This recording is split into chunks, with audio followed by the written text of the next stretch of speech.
Bonjour, bonsoir, ça dépend à l'heure dans laquelle vous vous trouvez en notre programme de Wednesday Life in the Bone ou mercredi La vie dans l'os, temps d'émission dédié plus à l'enseignement. Ça peut être l'enseignement doctrinal. Alléluia. C'est chaque mercredi que nous appelons Wednesday Life in the Bone. Mercredi, la vie dans l'os. L'os, ça représente la doctrine. L'os représente l'enseignement. Aujourd'hui, ce soir, nous sommes venus avec un enseignement important pour lequel nous allons donner le thème ou le titre phare pour lequel on va développer et on va aller mollo mollo, étape après étape dans cet enseignement. Alléluia.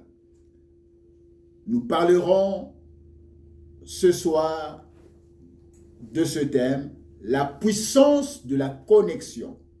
Nous parlerons de la puissance de la connexion. Alléluia. C'est un enseignement évangélique, prophétique et même doctrinal. Alors nous allons lire 4 passages bibliques et ensuite on va entamer dans cet enseignement. Nous allons lire dans Jean chapitre 5 à compter du 1er jusqu'au 9e verset. Le deuxième passage c'est dans Jean chapitre 15 à compter du 5e jusqu'au 7e. Le troisième verset nous lirons dans Ésaïe chapitre 11 verset 1. Le 4e verset nous lirons dans Apocalypse chapitre 22 le verset 16e. Alléluia. Nous lisons dans Jean chapitre 5 1 à 9. Nous lisons dans le Seigneur. Jean 5, 1 à 9. Après cela, il eut une fête des Juifs et Jésus monta à Jérusalem. Or, à Jérusalem, près de la porte des brebis, il y a une piscine qui s'appelle en hébreu Bethesda et qui a 5 portiques. Sous ces portiques étaient couchés en grand nombre des malades, des aveugles, des boiteux, des paralytiques qui attendaient le mouvement de l'eau. Car un ange descendait de temps en temps dans la piscine et agitait l'eau, et celui qui descendait le premier, après que l'eau avait été agitée, était guéri, quelle que fût sa maladie. Là se trouvait un homme malade depuis 38 ans. Jésus, l'ayant vu coucher et sachant qu'il était malade depuis longtemps, lui dit, « Veux-tu être guéri ?» Le malade lui répondit, « Seigneur, je n'ai personne pour me jeter dans la piscine quand l'eau est agitée. » Et pendant que j'y vais, un autre descend avant moi. Lève-toi, lui dit Jésus, prends ton lit et marche. Aussitôt cet homme fut guéri, il prit son lit et marcha. Le deuxième passage, c'est dans Jean chapitre 15, à compter du verset 5 à 7. Nous lisons le Seigneur. Je suis le cep, vous êtes les sarments. Celui qui demeure en moi et en qui je demeure porte beaucoup de fruits, car sans moi, vous ne pouvez rien faire.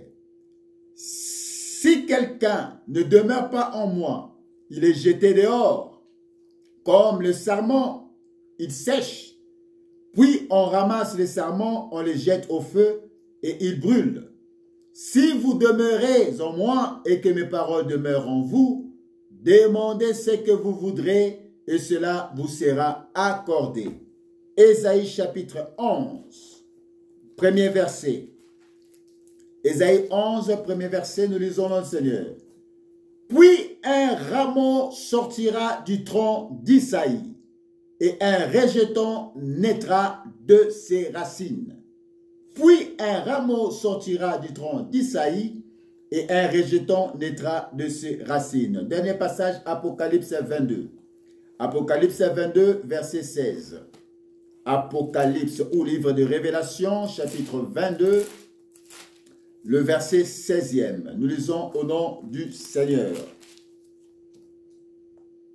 Moi, Jésus, j'ai envoyé mon ange pour vous attester ces choses dans les églises. Je suis le rejeton et la postérité de David, l'étoile brillante du matin. Parole du Seigneur. Alléluia. La puissance de la connexion. C'est ça le message de notre enseignement ce soir. Parlons de la puissance de la connexion par rapport à ces 4 passages de base que nous venons de lire. Le premier passage, nous connaissons tous cette histoire de ce paralytique à la piscine de Bethesda. Et dans le deuxième passage, dans Jean 15, c'est Jésus qui parle en parabole en disant qu'il est le serment. Alléluia. Et nous tous, nous sommes comme des étapes. J'aimerais relire cela dans Jean 15. Il dit, verset 5, je suis le cep, pardon. Il dit qu'il est le cep, c'est-à-dire l'arbre. Vous êtes les sarments, c'est-à-dire les branches qui sont connectées à l'arbre. On voit déjà que quand Jésus dit qu'il est le cep, c'est lui l'arbre. Et nous, nous sommes les sarments. Donc, c'est-à-dire les branches.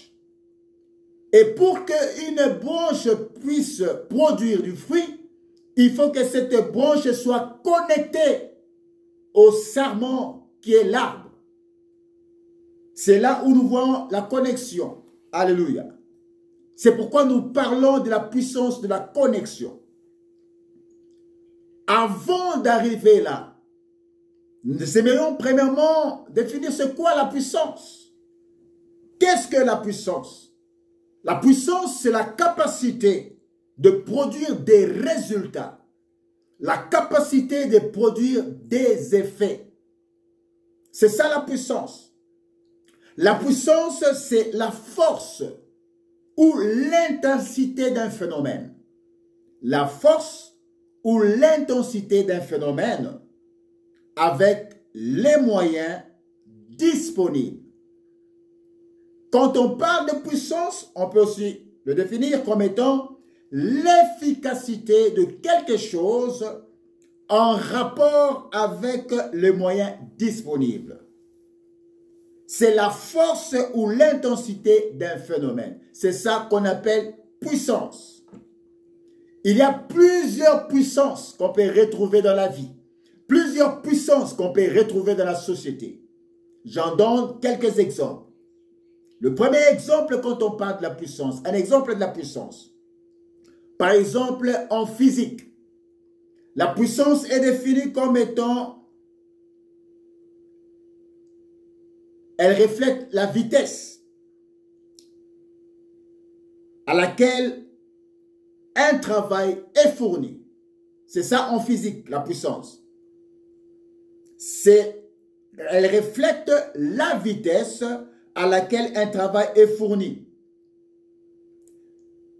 En physique, la puissance, c'est la qualité d'énergie par unité de temps fournie par un système à un autre.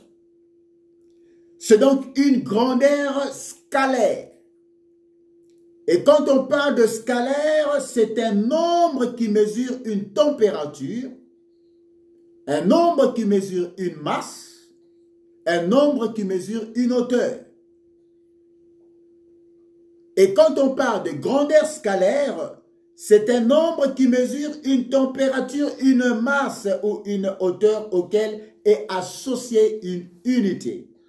Exemple, la masse en kilogrammes, la température en degrés Celsius. Ça, c'est la puissance dans le domaine physique. Qu'en est-il alors de la puissance dans le domaine électrique? La puissance électrique, et nous reconnaissons la puissance par ses effets. Alléluia. S'il n'y a pas de puissance, nous ne verrons pas non plus des effets. Quand la puissance s'en va, il y a aussi absence d'effet. C'est-à-dire que tout s'arrête automatiquement. Et dans votre vie, vous n'avez pas de résultats si vous n'êtes pas puissant. Vous avez besoin de la puissance pour avoir des résultats. Et l'un des moyens pour obtenir la puissance, c'est par grâce au moyen de la connexion. Alléluia. Et Dieu vous donnera des choses que vous ne méritez pas par la connexion. Alléluia. La puissance de la connexion. Qu'en est-il alors cependant de la connexion?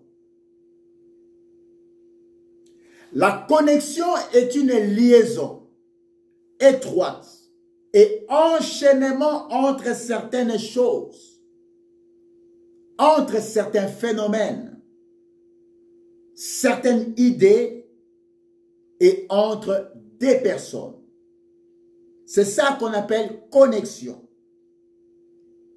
Une liaison étroite, un enchaînement entre certaines choses, certains phénomènes, certaines idées et entre même certaines personnes.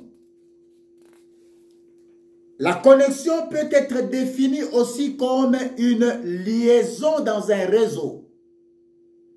Ainsi, la connexion est biblique dans la Nouvelle Alliance, selon les passages que nous avons lus dans Jean 5, dans Jean 15, dans Ésaïe 11 et dans Apocalypse 22. Cependant, ce ne sont pas toutes les connexions qui sont viables. Ce ne sont pas toutes les connexions qui sont bonnes, car d'autres personnes se connectent aux forces occultes et à des personnes erronées. Alléluia. La connexion est bonne. La connexion est importante. Mais ce ne sont pas toutes les connexions qui sont viables. Ce ne sont pas toutes les connexions qui sont bonnes. Parce que certaines personnes sont connectées aux puissances occultes, ainsi qu'aux personnes erronées, pour avoir un succès soit immédiat, pour avoir une réussite à la va-vite, mais dans un moyen obscur,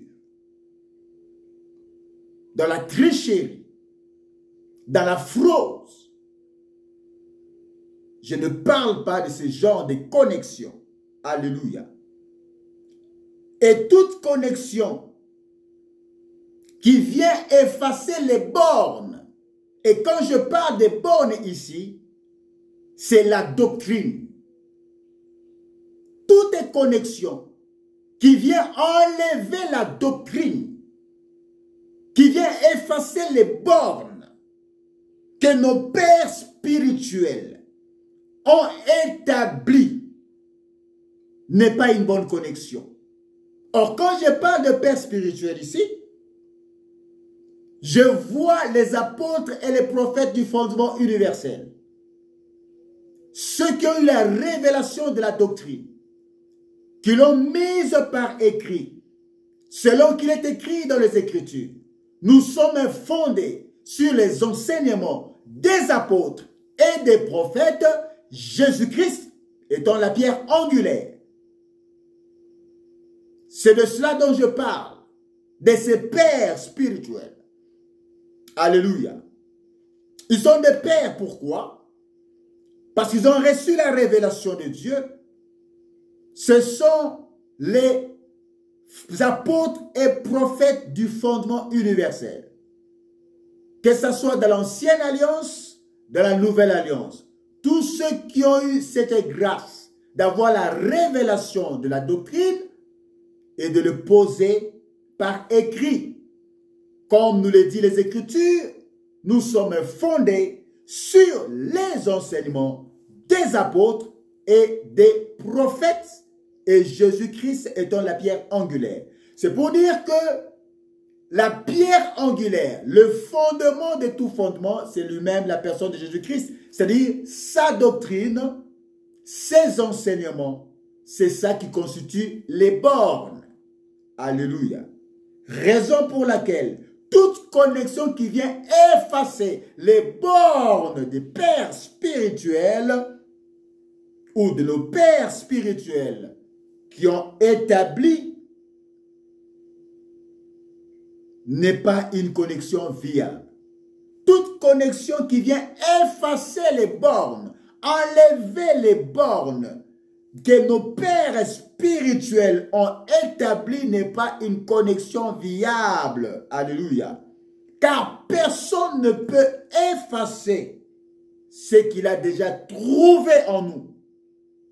Personne ne peut effacer ce qu'il a déjà trouvé en moi, c'est-à-dire la doctrine de Jésus-Christ. Alors, quand il m'amène une connexion qui n'est pas en relation avec la doctrine de Christ, ça me met en déphasage. Alors, ce n'est pas une bonne connexion. Alors que nous sommes en ce temps de la fin, beaucoup recherchent des connexions, mais avec des personnes erronées. Beaucoup recherchent des connexions, cependant qui ne sont pas des connexions bonnes ou viables. C'est pourquoi le passage que nous avons lu dans Jean chapitre 5 nous montre que ce paralytique avait un objectif. Il avait un but à atteindre. Il voulait la guérison miracle. Il avait trouvé en deuxième position le lieu où s'est déroulé le miracle, c'est-à-dire la piscine de Bethesda. C'était une découverte pour lui. La deuxième chose qu'il a découverte, c'est quoi? Alléluia.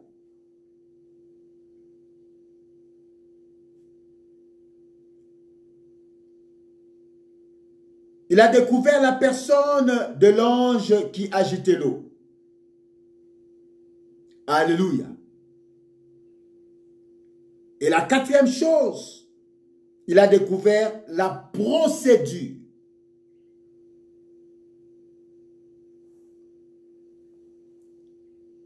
Je me reprends. La première chose que ce paralytique voulait, c'était la guérison. C'est la première chose. La deuxième chose, c'est qu'il a découvert le lieu où il pouvait trouver sa guérison. C'était quoi? La piscine de Bethesda. Et la troisième chose, c'est qu'il a découvert la personne de l'ange qui agitait l'eau. Et la quatrième chose qu'il a découverte, c'était quoi? La procédure. Le modus operandi. La procédure qu'il fallait pour être guéri, à savoir attendre le mouvement de l'eau, attendre que cette eau soit agitée et que la première personne qui descendait dans cette eau pouvait être guérie, quelle que soit sa maladie. Voilà la procédure qu'il avait découverte. Alors, nombreux sont ceux-là qui n'ont pas d'objectif à atteindre dans la vie parce qu'ils ne sont pas connectés. Jésus dit, je suis le cep et vous êtes le sarment. Tout sarment qui n'est pas connecté au cep ne peut produire des fruits. Or, tout ce qui a la vie et qui fonctionne est connecté. C'est ce que Jésus dit, qu'il est le cep et nous sommes les sarments. Si le cep veut produire la vie, il faut que le cep soit connecté au sarment. En d'autres termes, il est l'arbre et nous devons être les branches. Et pour qu'une branche puisse produire la vie, il faut que cette branche soit connectée à l'arbre qui est le cep. La Bible déclare que les justes sont plantés dans la maison de l'Éternel.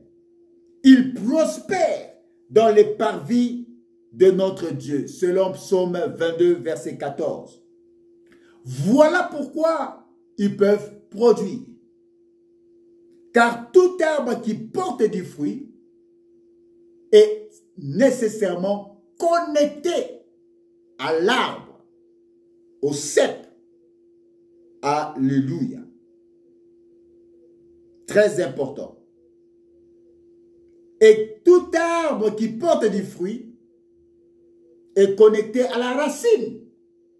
Et toute racine est connectée au sol ou à la terre. Voilà pourquoi en retour, ça doit produire du fruit. Voilà pourquoi en retour, nous pouvons constater la fertilité ainsi que la stabilité. Pourquoi? Parce que ce serment ou cette branche est connectée à l'arbre, et l'arbre est connecté à la racine est connectée au sol. Alléluia. La puissance de la connexion. Les bonnes connexions vous amèneront là où vous ne pourriez pas arriver. Les bonnes connexions vous feront voir là où vous êtes incapable de voir de vous-même. Sans connexion, tout ce que vous pouvez posséder ou avoir comme grâce, vous ne saurez percer ni fructifier. Alléluia. Ça, c'est le fondement même de ce que Christ veut nous dire. C'est pourquoi il y a différents types de connexions que nous devons connaître. Il y a la connexion des maisons, la connexion des saisons, la connexion des moissons. Alléluia. Et c'est par là que nous allons mettre fin à l'enseignement de ce soir et on va poursuivre le mercredi prochain. Qu'en est-il de la connexion de la saison? C'est toute connexion durant une période, parce que nous sous-entendons saison. C'est toute connexion durant une période de temps bien déterminé, du temps défini et qui ne sera pas continuel, parce que c'est une saison. C'est pourquoi nous avons plusieurs saisons dans l'année. Dans le pays occidentaux, nous avons la saison sèche. Pardon, nous avons l'hiver, l'été, le printemps, l'automne. Dans les pays tropicaux, nous avons deux saisons, sèche et de pluie. Donc chacune possède une période bien déterminée. Ainsi en est-il aussi de la connexion.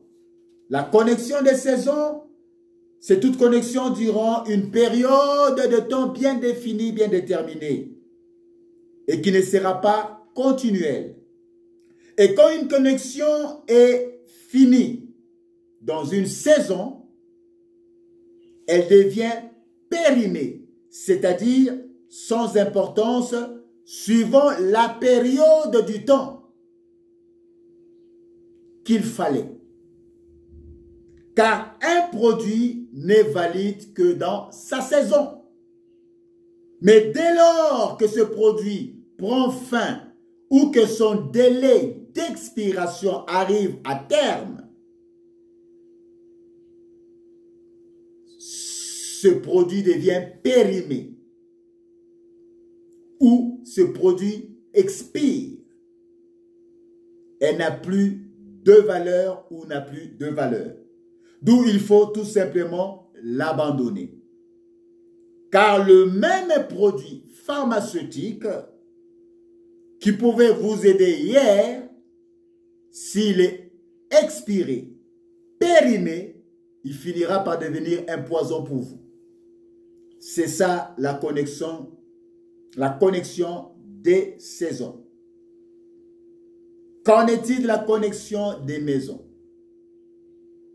La connexion des maisons, c'est toute connexion que nous avons dès lors que nous sommes en train d'édifier une œuvre.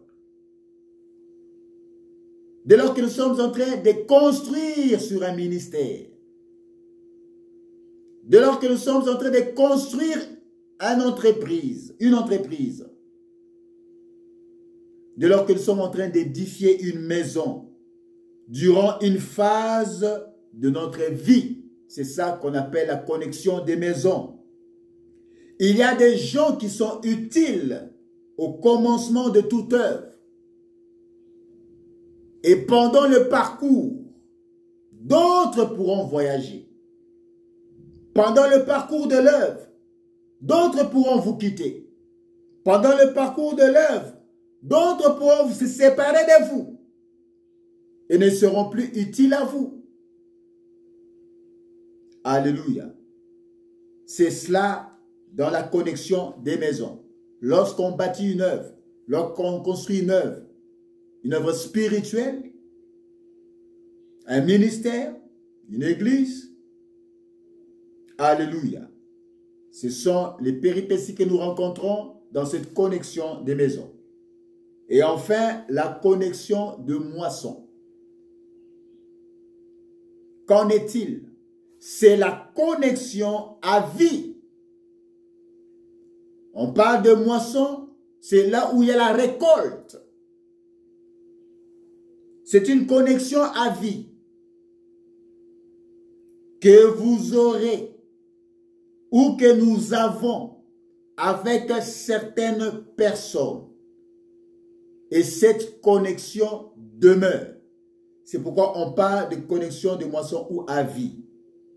C'est ce que nous appelons en d'autres termes la connexion des destinées.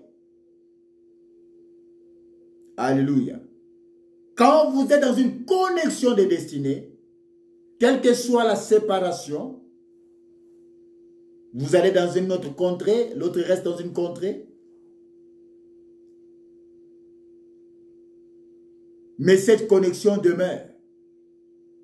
Parce qu'il y a des gens avec qui vous êtes connectés à vie dans cette connexion de moisson. Car Dieu a fait que vous soyez aussi avec eux. Et vous devez reconnaître ces gens-là. Alléluia.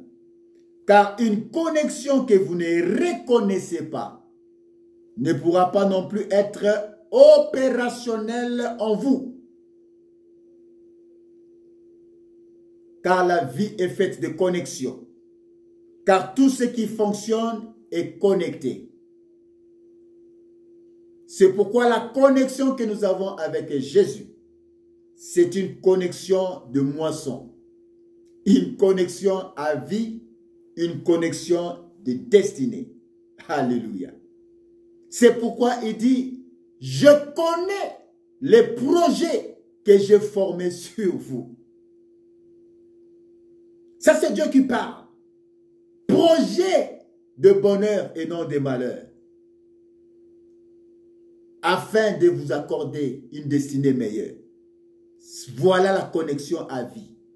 Voilà la connexion des saisons.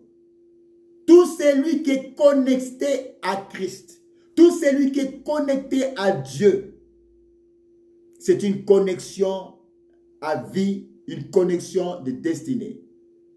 Je reste chrétien, je le serai jusqu'à ma vie, la fin de ma vie. C'est pourquoi j'aime cette chanson qui dit chrétien jusqu'à la mort. Alléluia. À vie. C'est ça la connexion de moisson. Alléluia. C'est à vie. La vie est faite de connexions car tout ce qui fonctionne est connecté. Il y a des connexions naturelles, des connexions aussi sataniques et des connexions divines. Les connexions naturelles sont celles que nous avons avec les membres de notre famille biologique. C'est par nature. On n'a pas demandé de naître dans une famille. C'est la nature. C'est une connexion naturelle au moyen du sang. Issu d'un même père, d'une même mère. C'est le sang. c'est une connexion naturelle. Nous avons les connexions sataniques. Ce sont celles qui sont faites avec des entités occultes. Des personnes exerçant l'occultisme, la sorcellerie, la magie. Et d'autres personnes sont connectées à de telles personnes. Et nous avons des connexions divines. Ce sont celles que nous avons avec Dieu. Connexion que nous avons avec le Saint-Esprit. La connexion que nous pouvons avoir avec une église locale. Parce que c'est une œuvre spirituelle. Ainsi que ses membres qui sont spirituels. C'est-à-dire qui sont en relation avec Christ. Voilà ce qu'on appelle connexion divine. Ça peut être avec une personne, catégorie, groupe de personnes, d'une église locale, mais dont les membres sont spirituels, c'est-à-dire ils sont en relation avec Christ. C'est cela la connexion divine. Et si vous êtes mal connecté, vous ne pourrez aller de l'avant. Les connexions favorisent l'exposition de votre grâce, l'exposition de vos talents. Vous pouvez être bourré de talents, bourré de grâce. Mais si vous n'avez pas de plateforme, si vous n'avez pas de connexion, ces grâces ne seront pas exposées. Alléluia. C'est pourquoi nous avons besoin de connexions. Parce que les connexions favorisent l'exposition de vos talents, de votre grâce. Vous devez être bien connecté et cette connexion exposera la grâce qui se trouve en vous. Exposera le talent qui se trouve en vous. Alléluia. Voilà pour aujourd'hui. Nous sommes arrivés à la fin de cet enseignement que nous allons poursuivre sur la puissance de la connexion. Que Dieu vous bénisse et on va continuer le mercredi prochain dans le nom du Seigneur Jésus. Prions, alléluia. Seigneur, nous te disons merci. Merci pour ta grâce, merci pour ta faveur. Merci pour ton amour infini. Éternel mon Dieu, mon roi papa, de ce que tu nous as enseigné sur la puissance de la connexion. Laisse que Seigneur mon roi, que cette connexion soit pour tout un chacun qui nous suit présentement au travers de ce message. Car Christ a dit qu'il est le cep et nous sommes les sarments. Et tout sarment qui n'est pas connecté au cep ne peut produire du fruit. Dans le nom de Jésus, ainsi nous avons prié et nous disons Amen, Amen, Amen. Soyez bénis pour ce premier numéro de notre enseignement, la puissance de la connexion pour lequel nous allons poursuivre le mercredi prochain dans ce programme Wednesday Live in the Ball. Abonnez-vous sur cette chaîne, Apostle Guy Pascal Kalumé Pamuzo officiel. Likez, partagez, commentez pour faire augmenter l'algorithme de notre chaîne et faire bénéficier ces enseignements à un plus grand nombre. Dans le nom de Jésus, si vous le faites, c'est de cette manière que vous pouvez nous aider. Nous sommes arrivés à la fin. Ciao, on se retrouve à un prochain numéro pour le mercredi prochain. Merci.